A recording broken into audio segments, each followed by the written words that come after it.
Alright, so I want to talk to you guys about something real quick. People always talk about the 1911 being so unreliable.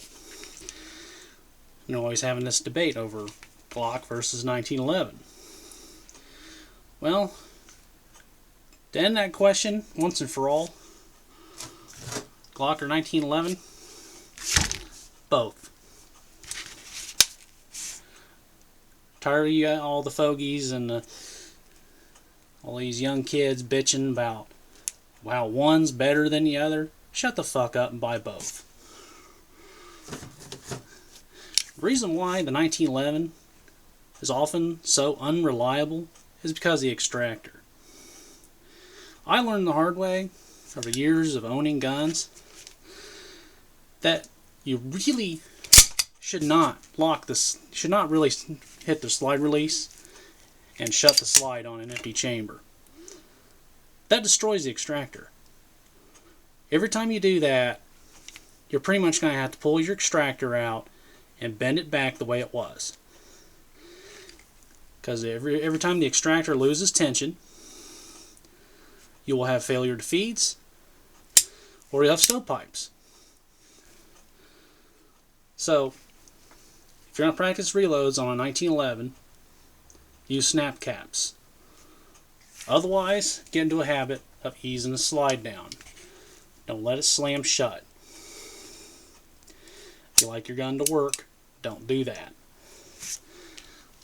I'm talking from experience because I got this boy, an old Colt. This thing, I've had nothing but problems with it until I fixed the extractor. I kept bending it a little bit, and then I'd take it shooting. It'll work a little bit better. Bend it a little bit more, and then now finally it works. There's only a couple magazines that I've had trouble with, which is actually these old worn out Colt magazines. They're over 20 years old, and the springs are probably getting ready to go out, and the feed lips are probably also stretched out. Because that's obviously a magazine issue when the bullets are just going straight up. Just straight up. That way. Sticking out of the injection port. It won't even, it's a loaded round, not a shell casing. Loaded round just goes, yeah. That's the magazine. Letting go of the round too early, and then it just goes straight up. So, I don't know if anyone can really tell. New mag versus old mag. Might be a slight difference between the two. You can tell this one's got a different angle. This one's more straight. And it's probably why I'm having trouble with this magazine and none of these. But thing is about the 1911 is the extractor is the weak spot. If you got your extractor, properly tuned, you will have a reliable gun.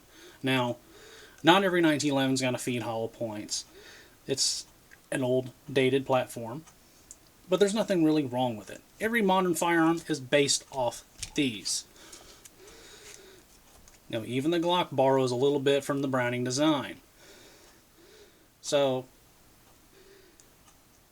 if you want to sit there and say one is better than the other, whatever. But they're both great platforms. And they both work. I've had a Glock that didn't work. And chances are it's probably because the extractor was worn on it. Maybe it needed a new extractor spring. Maybe it needed a new extractor. Maybe it needed a new recoil spring. Either way, it wouldn't run.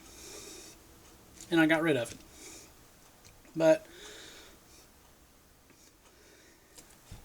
every platform has its own set of problems. So you can buy a $2,000 1911 and it might have problems. Nothing is necessarily guaranteed to work straight out of the box the way you expect it to. A lot of companies claim that there's a break-in period. You know, and sometimes even with the break-in period, it still never breaks in. Nothing is ever... Sometimes you'll get a good one, sometimes you get a bad one. You know, this Colt, it's been a good gun. It used to be my dad's. It's one of the first guns I've ever shot. Of course, my dad put a little bit of time into it, changed out the trigger, and then I finished up a lot of the modifications that he had planned. I put the Novak sight on there, and then I put the ambi safety, the grips, and the magwell on it.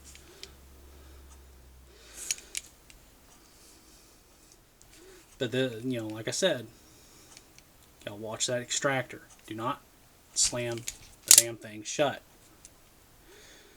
on an empty chamber. Use snap caps if you're gonna practice reloads. Otherwise, take it to the range and practice reloads there. Don't slam your slide shut on an empty chamber and then cry because your 1911 doesn't work. You know, a lot of the newer 1911's, they have the external safety. They might be okay to slam it shut on an empty chamber. I wouldn't recommend it still. You can slam the slide shut on a Glock all day long and it won't hurt it. But this is an older design. They didn't think about little arbitrary little nonsense like slamming it shut on and doing, you know, practice reloads. You know, it was meant to just work. You load your mag in there, you rack it, and then you go. You know, in the military, they don't sit around all day loading magazines into their gun and then slamming the slide shut, practicing their reloads. They do it at the range. You know, it's fun to do it at home, you know, but you gotta do it right, or you'll screw your gun up. I can't tell you how many extractors I've screwed up on different 1911's because I kept doing that, and I didn't realize that I was doing something wrong. I have probably had, I don't know, 6 or 7 different 1911's over the years, and they've always had feeding problems. The first time I take it out, it's great. Second time I take it out, well, it's screwed up because I did that. So, best advice I can give you, don't do it.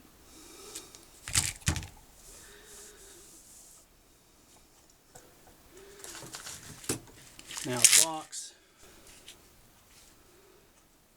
You know, this is my Glock 26 Gen 5. I still wouldn't necessarily suggest closing it on the empty chamber too much, because supposedly these extractors are metal injection molding, so they probably will break eventually. So just get snap caps. They're kind of expensive, but it's worth it because you don't end up messing up your gun and having to fix it. Sure, you might have to go chase after them when you're done, but it's better than breaking your gun and then having it not run when you need it to. Last thing you need is someone break in your house, you get out your gun, you go to shoot them, you hit them one time, they keep on coming, and guess what? Your gun's jammed because you screwed it up. You know, not every gun is built like a sledgehammer and is never going to break. Sometimes they're fragile. Anyway, take care of your guns, they take care of you. You beat them up, you disrespect them, they're going to jam on you. So, yeah.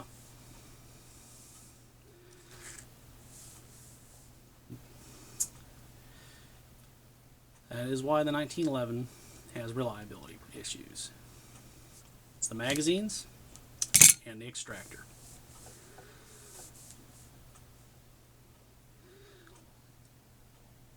So, I think that's the end of the video. And as always, have a nice day. Sucker blip.